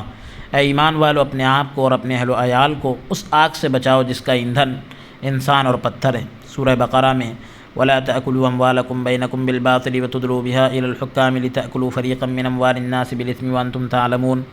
اور ایک دوسرے کا مال آپس میں ناجائز طریقے پر نہ کھاؤ اور انہیں حاکموں تک نہ پہنچاؤ کہ جانتے بوجھتے لوگوں کے مال کا کچھ حصہ بطریق گناہ سے کھاؤ، یعنی گناہ کے طور پر تم جان بوجھ کر کسی کا ناحق حصہ جو ہے کھاؤ، یہ جو ہے درست نہیں ہے۔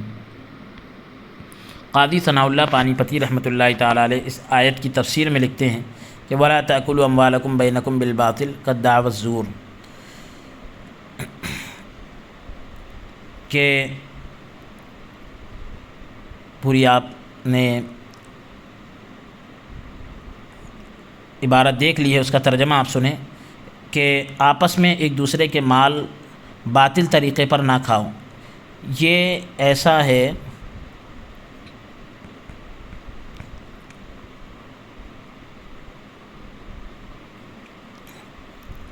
باطل طریقے پر ایک دوسرے کا مال نہ کھاؤ، اس کی مثال دے رہے ہیں جیسے کہ جھوٹا دعویٰ،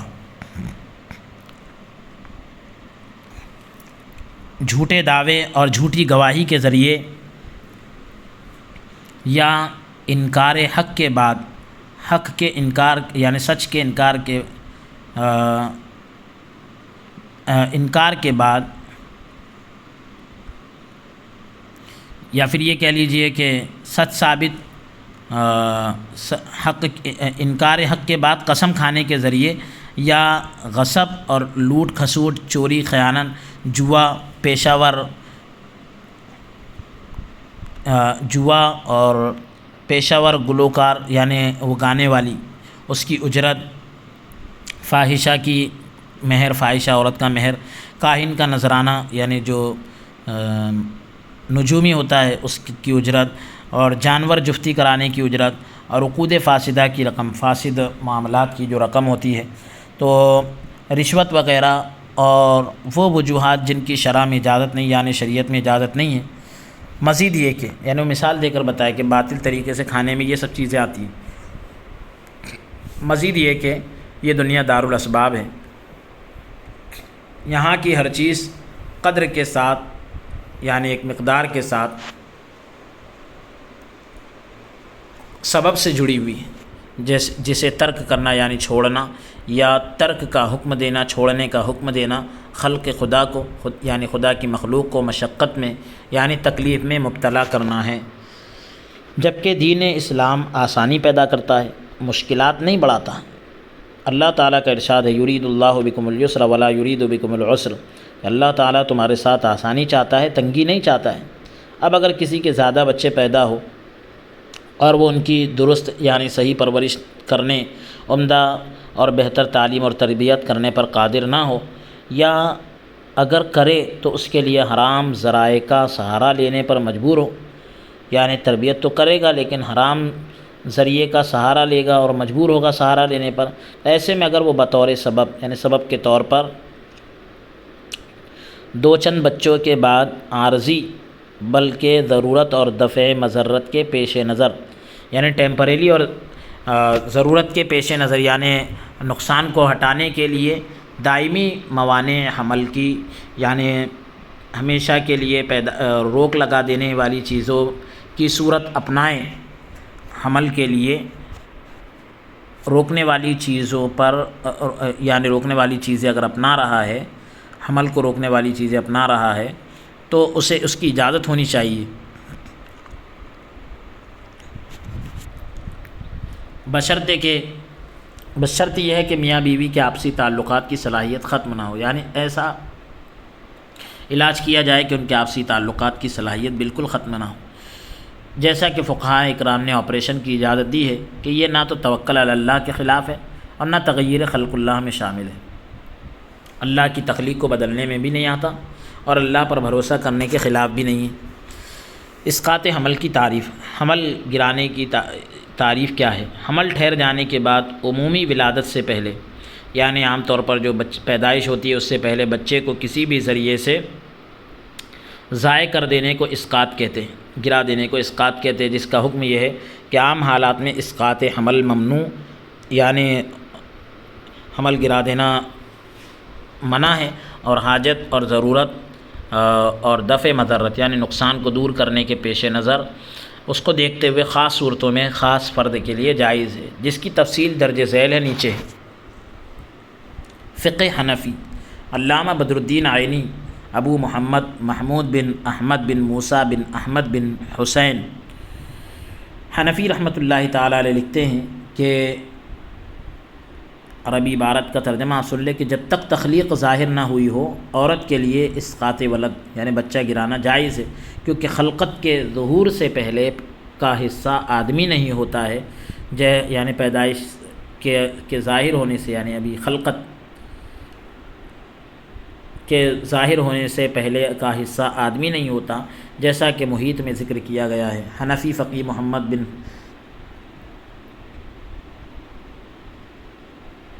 فرامل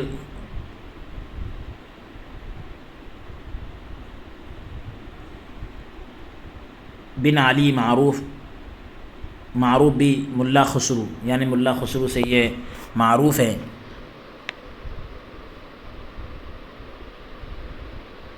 صاحب فتاوی قاضی خان، جن کا دوسرا نام فتاوی خانیہ ہے، وہ امام فخر الدین حسن بن منصور اور معروف بھی قاضی خان کے حوالے سے لکھتے ہیں،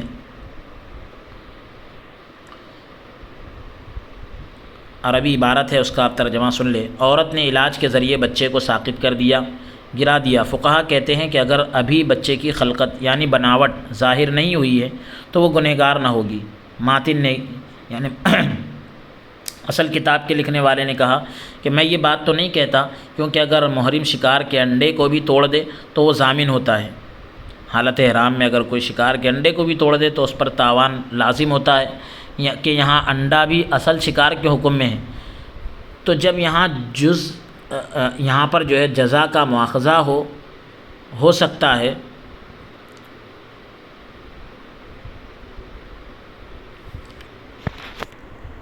یعنی پکڑ ہو سکتی ہے کہ بھئی اس اعتبار سے مواخذہ، اس کی پکڑ اس اعتبار سے کہ بھئی اس کو بدلے میں کچھ نہ کچھ دینا پڑ رہا ہے، تو وہاں کم سے کم گناہ تو اس سے متعلق ہوگا ہی۔ اور یہ اور بات ہے کہ عذر کی وجہ سے اسقاط کی صورت میں قتل کا گناہ نہیں ہوگا۔ عذر کی وجہ سے اگر گرا رہا ہے تو پھر اس میں جو ہے قتل کا گناہ نہیں ہوگا۔ فتاوی عالمگیری معروف بھی فتاوی ہندیہ میں ہے، تو اس کی عبارت آپ کے سامنے ہے، ترجمہ آپ سن لیں کہ بناوٹ ظاہر ہونے کے بعد اگر ساقط کی یعنی گرا دی تو اس پر غرہ یعنی تاوان لازم ہوگا، جیسا کہ فتاوی قاضی خان میں ہے کہ اولاد کو ساقط کرنے کے لیے علاج کرانا واجب ہے کہ اس کی بناوٹ، معذرت کے ساتھ پھر سے سنیں کہ فتاوی قاضی خان میں ہے کہ اولاد کو ساقط کرانے کے لیے یعنی بچہ گرانے کے لیے علاج کروانا، جبکہ اس کی بناوٹ جیسے کہ بال، ناخن اور اس طرح کی دوسری چیزیں ظاہر ہو گئی ہو تو پھر جائز نہیں ہے۔ اولاد ساقط کرنے کے لیے علاج کروانا یہ جائز نہیں ہے، اور اگر بناوٹ ظاہر نہ ہوئی ہو تو اسقاط یعنی بچہ گرانا جائز ہے۔ رہا ہمارے زمانے میں، اب موجودہ دور میں تو اب ہر حال میں بناوٹ کے ظہور اور عدم ظہور یعنی ظاہر ہونے اور نہ ہونے دونوں صورتوں میں اسقاط یعنی گرانا جائز ہے۔ اور اب اسی پر فتویٰ بھی ہے، جیسے کہ جواہر اخلاقی میں ہے، امام ابن نجیم زین الدین بن ابراہیم بن محمد مصری رحمۃ اللہ تعالیٰ علیہ لکھتے ہیں، فتح القدیر میں ایک سوال ہے کہ کیا حمل کے بعد اسقاط حمل جائز ہے؟ حمل ٹھہر جانے کے بعد اس کو گرانا جائز ہے؟ تو جواب دیا گیا جب تک کوئی چیز تخلیق نہ ہو جائے، بناوٹ یعنی اس کی ظاہر نہ ہو، اسقاط جائز ہے۔ پھر دوسری جگہ میں ہے کہ تخلیق 120 دنوں کے بعد ہی ہوتی ہے، اور یہ اس بات کا مقتضا ہے یعنی تقاضا ہے کہ فقہا کے یہاں تخلیق سے مراد نفخ روح ہے، یعنی روح پھونکا جانا ہے، ورنہ یہ غلط ہے، کیونکہ مشاہدے سے متحقق ہے، یہ بات ثابت ہوئی ہے، دیکھنے میں آیا ہے کہ اس مدت سے پہلے بھی تخلیق کا عمل شروع ہو جاتا ہے، پیدائش کا عمل جو ہے شروع ہو جاتا ہے۔ ایسا ہی نہر الفائق شرح کنز الدقائق میں علامہ سراج الدین عمر بن ابراہیم بن نجیم حنفی نے اور در مختار میں علامہ علاء الدین حسکفی نے لکھا ہے کہ بھئی بناوٹ کا عمل جو ہے اس سے پہلے بھی شروع ہو جاتا ہے۔ فقہ شافعی فقیہ امام ابن الوردری زین الدین ابو حفص عمر بن مظفر بن عمر بن محمد ابن ابو الفوارس کندی رحمۃ اللہ تعالیٰ علیہ لکھتے ہیں کہ اسقاط الحمل ان کان قبل نفخ الروح جازا او بعدها حاروما، روح پڑنے سے پہلے اسقاط حمل جائز ہے اور روح پڑنے کے بعد حرام۔ یہی عبارت شافعی فقیہ امام زین الدین ابو یحییٰ زکریہ بن محمد بن احمد بن زکریہ انصاری رحمۃ اللہ تعالیٰ علیہ کی کتاب غرر البہیہ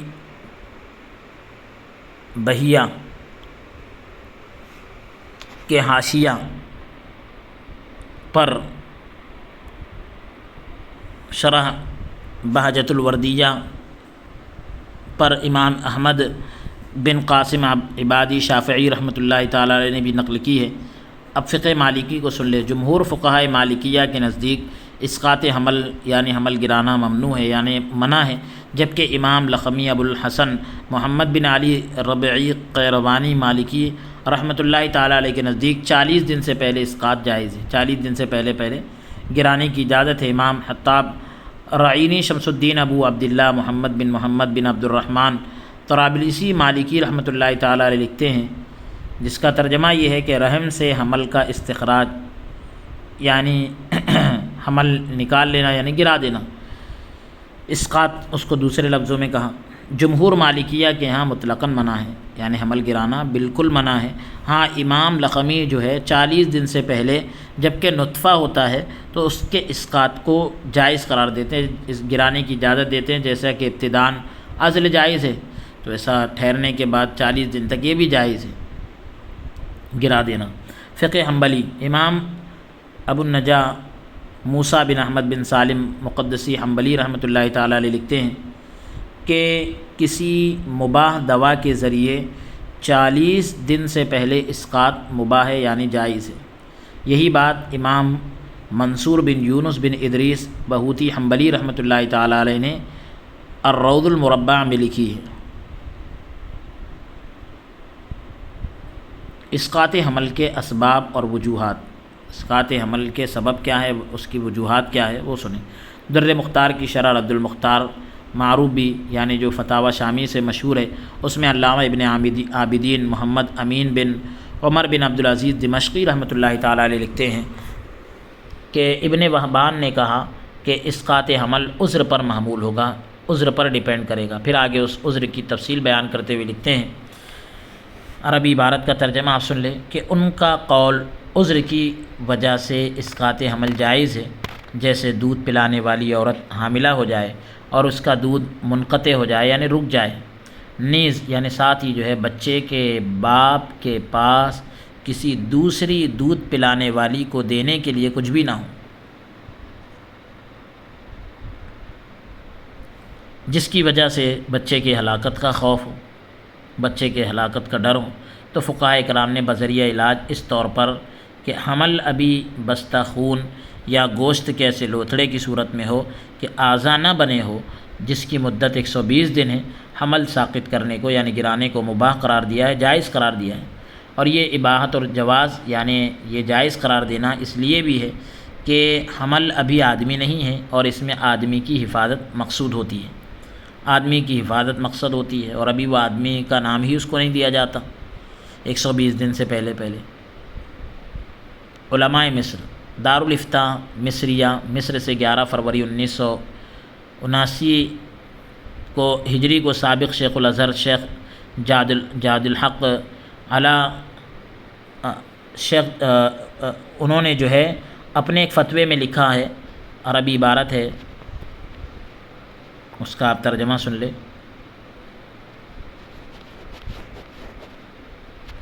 کہ فقہائے احناف نے، حنفی فقہا حضرات نے اسقاط حمل کی یعنی حمل گرانے کی اجازت اس وقت دی ہے جبکہ بچے کی تخلیق نہ ہوئی ہو، بچے کی بناوٹ نہ ہوئی ہو، اور تخلیق یعنی بناوٹ 120 دن سے پہلے نہیں ہوتی، لیکن عذر کے بغیر یہ اسقاط یعنی بلا عذر جو ہے یہ ایسا گرانا جو ہے مکروہ ہے۔ فقہا نے اعذار میں عذر کے اندر جو ہے حمل کی وجہ سے مرضعہ یعنی دودھ پلانے والی عورت کے دودھ کے منقطع یعنی ختم ہونے کو، رک جانے کو شمار کیا ہے، جبکہ بچے کا باپ دوسری دودھ پلانے والی عورت کی اجرت ادا کرنے پر قادر نہ ہو اور اس کی وجہ سے بچے کی ہلاکت سے خائف ہو، یعنی ڈر رہا ہو کہ بچہ دودھ سے محروم ہوگا تو ہلاک ہو جائے گا۔ ایسا ہی قول بعض شوافع کا بھی ہے، جبکہ مالکیہ اور ظاہریہ کا ایک گروہ یعنی ان کی ایک جماعت اسے حرام قرار دیتی ہے، اور بعض مالکیہ کچھ مالکی حضرات صرف کراہت کا قول یعنی کراہت کی بات کرتے ہیں۔ فقہائے زیدیہ نفخ روح سے پہلے، روح پھونکے جانے سے پہلے اسقاط کو گرانے کو مطلقاً جائز قرار دیتے ہیں، خواہ اسقاط چاہے وہ گرانا بربنائے عذر ہو یا عذر کے بغیر، یعنی عذر کی بنیاد پر ہو یا بغیر عذر کے ہو، ہر صورت میں جو ہے روح پھونکے جانے سے پہلے گرا سکتے ہیں۔ تمام فقہاء کرام کے نزدیک اس میں تو کوئی اختلاف نہیں ہے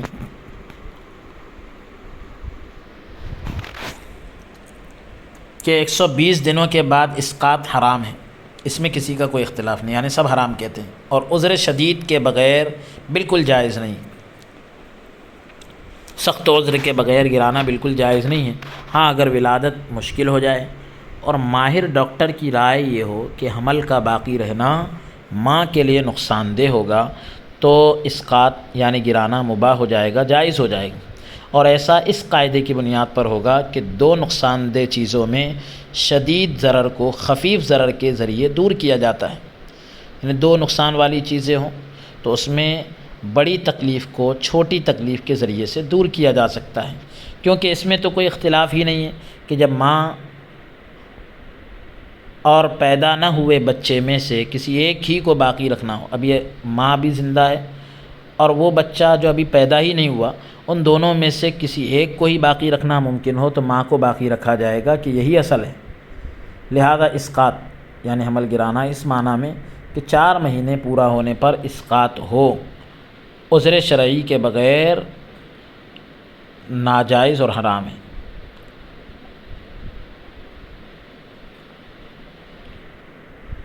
4 مہینہ پورا ہونے پر اسقاط جو ہے وہ شرعی عذر کے بغیر ناجائز اور حرام ہے۔ ہاں عذر شرعی ہو جیسا کہ اوپر گزرا تو جائز ہوگا، بلکہ بوقت ضرورت یعنی ضرورت کے وقت ماں کی زندگی بچانے کے لیے اگر بچے کو قبل ولادت یعنی ولادت سے پہلے کسی طرح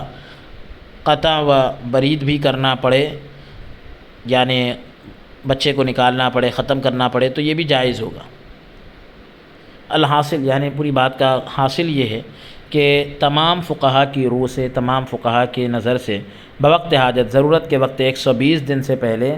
اسقاط جائز ہے، جبکہ ماں کی جان پر بن آنے کی صورت میں 120 دن کے بعد سے لے کر ولادت سے پہلے تک جب شدید ضرورت ہو اسقاط کرایا جا سکتا ہے، بچہ گرایا جا سکتا ہے کہ یہ 2 ضرر یعنی شدید نقصان دہ چیزوں میں سے، سخت نقصان دہ چیزوں میں سے بڑے نقصان سے بچانا ہے۔ اسقاط کی صورت میں نفاس اور اس کی عدت۔ اسقاط حمل گرانا اگر 120 دن سے پہلے ہو تو چونکہ اس سے پہلے انسانی تخلیق، انسانی بناوٹ ظاہر نہیں ہوتی، نہ اسے انسان کا درجہ حاصل ہوتا ہے، اس لیے اس صورت میں نفاس شمار نہیں ہوگا، اور اگر 120 دن کے بعد اسقاط ہو تو نفاس شمار کیا جائے گا۔ فقہ حنفی شمس الائمہ امام محمد بن احمد بن ابو سہل سرخسی رحمۃ اللہ تعالیٰ علیہ لکھتے ہیں، عبارت ہے عربی کی، اس کا ترجمہ آپ سن لیں کہ اگر جنین اس طور پر ساقط ہو یعنی گر جائے کہ اس کی پوری بناوٹ ظاہر ہو گئی ہو یا بعض بناوٹ ظاہر ہوئی ہو تو وہ بچے کے حکم میں ہے، کیونکہ اس کی وجہ سے عورت کی عدت پوری ہو جاتی ہے اور وہ نفاس والی ہو جاتی ہے، اور اس کی وجہ سے باندھی جو ہے وہ ام ولد ہو جاتی ہے۔ امام ابو الحسن برہان الدین علی بن ابو بکر بن عبد الجلیل مرغنانی رحمۃ اللہ تعالیٰ علیہ لکھتے ہیں، عربی عبارت ہے، اس کا آپ ترجمہ سن لیں، ہدایہ کی عبارت ہے کہ جنین جو خلقت کے بعد ظاہر ہو، بناوٹ کے بعد ظاہر ہو، بچہ شمار ہوگا۔ جنین جو اس بچے کو کہتے ہیں جو پیٹ میں ہو، اور اس کی وجہ سے عورت صاحب نفاس اور ام ولد ہوگی، عورت یعنی نفاس والی بھی کہلائے گی، ام ولد بھی کہلائے گی، اسی طرح اس کی وجہ سے اس کی عدت بھی پوری ہو جائے گی، اور نفاس کی اقل مدت کی یعنی کم سے کم مدت کی کوئی حد نہیں ہے، کوئی لمٹ نہیں ہے، کیونکہ رحم سے خروج کے علم پر یعنی رحم سے نکلنے کی معلومات ہونے پر بچہ جو ہے مقدم ہوتا ہے، اور اس لیے اس کے علم کی توسیع یعنی اس کی گنجائش سے اسے بے نیاز رکھا ہے، جیسا کہ حیض میں ہوتا ہے، اور اس کی اکثر مدت 40 دن ہے، اور جو اس مدت سے زائد ہو یعنی اوپر ہو وہ استحاضہ ہے، یعنی ایک بیماری کا خون ہے، جیسا کہ ام سلمہ رضی اللہ عنہ سے مروی حدیث پاک میں ہے کہ نبی علیہ السلام نے نفاس کی مدت 40 دن مقرر فرمائی ہے۔ امام شیخی عبد الرحمن بن محمد بن سلیمان معروف بھی داماد آفندی یعنی داماد آفندی سے مشہور ہے، وہ لکھتے ہیں، عربی عبارت کا ترجمہ آپ سن لے کہ جنین جو ہے وہ نا تمام پیدا ہونے والے بچے کا نام ہے، ابھی یعنی بچہ کمپلیٹ نہ ہو اور وہ پیدا ہو گیا تو اس کو جنین کہتے ہیں۔ اگر اس کی بعض یعنی کچھ بناوٹ ظاہر ہو گئی ہو، مثلا جیسے کہ بال، ناک، ہاتھ، پیر وغیرہ، تو وہ بچہ مانا جائے گا، اور اس کی وجہ سے اس کو جننے والی خاتون یعنی اس کی ماں نفاس والی اور ام ولد شمار ہوگی۔ ام ولد یعنی جس سے آقا نے وطی کی ہو، اور اس کے یعنی جس باندی سے آقا نے وطی کی اور اس سے بچہ پیدا ہوا، تو وہ ام ولد شمار کہلائے ہوگی، یعنی ابھی نامکمل بچہ پیدا ہوا تب بھی وہ ام ولد کہلائے گی۔ اگر اس کا مالک اس کا دعویٰ کرے، یعنی مالک یہ کہہ دے کہ ہاں یہ ناتمام بچہ میرا ہی ہے، اور اس کی وجہ سے عدت پوری ہو جائے گی، کیونکہ یہ بچہ ہے اگرچہ ناقص الخلقت ہے، بناوٹ میں ابھی مکمل نہیں ہوا پیدائش میں، کیونکہ خلقت کا نقص یعنی بناوٹ کی کمی احکام ولادت کو مانے نہیں۔ ولادت یعنی پیدائش کے جو احکام ہیں اس کے اندر کوئی رکاوٹ نہیں بنتی یہ چیز کہ بھئی بچہ مکمل ہوگا تو یہ احکام ہے، اور مکمل نہیں ہوا تو احکام بدلیں گے، ایسا نہیں ہے۔ صاحب تبیین الحقائق کے مطابق خلقت 120 دنوں سے پہلے ظاہر نہیں ہوتی، بناوٹ جو ہے 120 دنوں سے پہلے ظاہر نہیں ہوتی۔ اس نہج سے بھی غور و فکر ہونا چاہیے۔ فقہ شافعی کے اندر نفاس کے بارے میں کیا حکم ہے؟ امام ابو الحسن علی بن محمد بن حبیب بصری ماوردی رحمۃ اللہ تعالیٰ علیہ لکھتے ہیں، عربی عبارت ہے اس کا آپ ترجمہ سن لے، کہ اگر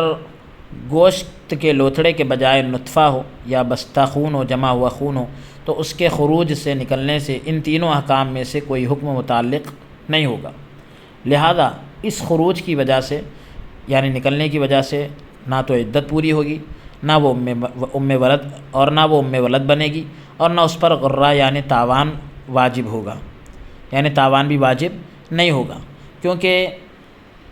وہ حیض کے خون کی طرح ایک خون ہے، لیکن اس کی وجہ سے قروء تام نہیں ہوگا۔ مکمل حیض جس کو وہ عدت کے اندر جو شمار کرتے ہیں، برخلاف حیض کے، کیونکہ حیض کی طرح اس میں دوام نہیں ہے، یعنی ہمیشگی نہیں ہے۔ اگر ایک دن ایک رات تک بلیڈنگ رہی تو اسے حیض مانا جائے گا، اور اس کی وجہ سے طہر جو ہے تام ہوگی، یعنی مکمل طہر ہو جائے گا۔ وہ یہ بلیڈنگ نفاس نہیں ہوگی، نفاس کے اندر نہیں آئے گی، کیونکہ نفاس کا تعلق بچے کی پیدائش سے ہے۔ لہذا اگر گوشت کا لوتھڑا قوی اور سخت ہے، یعنی مضبوط ہو گیا ہے، سخت ہو گیا ہے، اس کی خلقت پوری ہو گئی ہے، بناوٹ پوری ہو گئی ہے، اعضاء بن گئے ہیں، صرف پورے طور پر مکمل ہونا رہ گیا ہے، تو یہ تینوں احکام اس سے متعلق ہو جائیں گے۔ ایسی صورت میں عدت بھی پوری ہو جائے گی، وہ ام ولد بھی ہو جائے گا، اور وہ ام ولد بھی ہو جائے گی، اور اس پر تاوان بھی واجب ہوگا، اور اس صورت میں جو خون آئے گا وہ نفاس ہوگا۔ فقہ مالکی، امام ابو عبداللہ محمد بن محمد ابن عرفہ تونسی مالکی رحمۃ اللہ تعالیٰ علیہ لکھتے ہیں، عربی عبارت کا ترجمہ ہے کہ نفاس جو ہے وضع حمل کے بعد کا خون ہوتا ہے۔ مشہور قول کے مطابق اس میں جمے ہوئے خون کے بعد آنے والا خون شامل ہوگا۔ عیاض کے مطابق یہ بات بھی کہی گئی ہے کہ بچے کی ولادت سے پہلے والا خون نفاس نہیں ہوتا ہے، ہاں اگر بچے کی ولادت کے بعد بچے کی ولادت کے بعد والا خون جو ہے وہ نفاس ہوتا ہے۔ ایسا ہی امام ابو عبداللہ محمد بن یوسف بن ابو القاسم بن یوسف غرناطی مالکی رحمۃ اللہ تعالیٰ علیہ نے تاج الاکلیل میں لکھا ہے کہ دم مجتمع یعنی جب اکٹھا جو خون ہوتا ہے اس کے بارے میں صاحب تاج الاکلیل لکھتے ہیں کہ جمے ہوئے خون سے مراد وہ چیز ہے جو پانی میں ابلنے کے بعد متفرق نہ ہو، یعنی بکھر نہ جائے۔ فقہ حنبلی، امام ابو محمد موفق الدین عبداللہ بن احمد بن محمد بن قدامہ مقدسی حنبلی رحمۃ اللہ تعالیٰ علیہ لکھتے ہیں کہ جب عورت ایسی چیز کی پیدائش کے بعد جس میں انسانی تخلیق یعنی بناوٹ ظاہر ہو گئی ہو خون دیکھے تو وہ نفاس کا خون ہوگا، اور اگر یہی خون نطفہ یا بستہ خون یعنی جمے ہوئے خون کے خروج کے بعد دیکھے نکلنے کے بعد دیکھے تو وہ نفاس شمار نہیں ہوگا۔ امام ابن النجار تقی الدین محمد بن احمد فتوحی حنبلی رحمۃ اللہ تعالیٰ علیہ لکھتے ہیں کہ اس کا حکم اس چیز کی پیدائش سے، یعنی نفاس کا حکم اس چیز کی پیدائش سے جس میں انسانی تخلیق ظاہر ہو گئی ہو ثابت ہو جائے گا۔ امام منصور بن یونس بن ادریس بہوتی حنفی حنبلی رحمۃ اللہ تعالیٰ علیہ لکھتے ہیں کہ اس کا حکم یعنی نفاس کا حکم اس چیز کی پیدائش سے جس میں انسانی تخلیق ظاہر ہو گئی ہو ثابت ہوتا ہے، اگرچہ مخفی ہی ہو، یعنی چھپا ہوا ہی کیوں نہ ہو، کیونکہ یہ بچے کی ولادت ہے، نہ وہ بستہ خون ہے، نہ محض گوشت کا لوتھڑا ہے، یعنی وہ صرف خون نہیں ہے، گوشت کا لوتھڑا نہیں ہے، اور وہ اقل مدت جس میں بچے کی تخلیق ظاہر ہو جاتی ہے 81 دن ہے۔ مدت نفاس ائمہ اربعہ کے نزدیک، نفاس کی مدت ائمہ اربعہ کے نزدیک کیا ہے وہ سن لیں آپ۔ باتفاق ائمہ اربعہ کے اتفاق سے نفاس کی ان کے سب اس بات پر متفق ہے کہ نفاس کی اقل مدت یعنی کم سے کم مدت غیر معین ہے، یعنی طے نہیں ہے۔ ہاں احناف اور حنابلہ کے نزدیک، حنفی اور حنبلیوں کے نزدیک جو ہے نفاس کی اکثر مدت 40 دن ہے، جبکہ مالکی اور شوافی کے نزدیک 60 دن ہے۔ حنفی یعنی حنفی حضرات میں سے جو دلائل پیش کیے گئے وہ سنیں۔ امام مجد الدین ابو الفضل عبداللہ بن محمود بن مودود موصلی حنفی رحمۃ اللہ تعالیٰ علیہ لکھتے ہیں کہ ولادت کے بعد خارج ہونے والا خون نفاس ہے، نکلنے والا خون جو ہے پیدائش کے بعد نکلنے والا خون جو ہے نفاس ہے، جس کی اقل مدت کی کوئی حد نہیں، جبکہ اس کی اکثر مدت 40 دن ہے۔ امام بدر الدین ابو محمد محمود عینی حنفی رحمۃ اللہ علیہ لکھتے ہیں کہ ہدایہ کی شرح میں لکھا ہے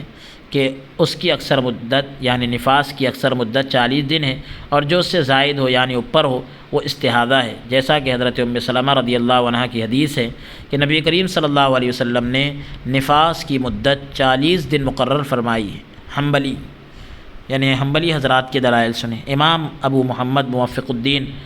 عبداللہ بن احمد بن محمد بن قدامہ مقدسی حنبلی رحمۃ اللہ تعالیٰ علیہ لکھتے ہیں اکثر النفاس 40 یوماً، نفاس کی اکثر مدت 40 دن ہے۔ مالکی امام ابو عبداللہ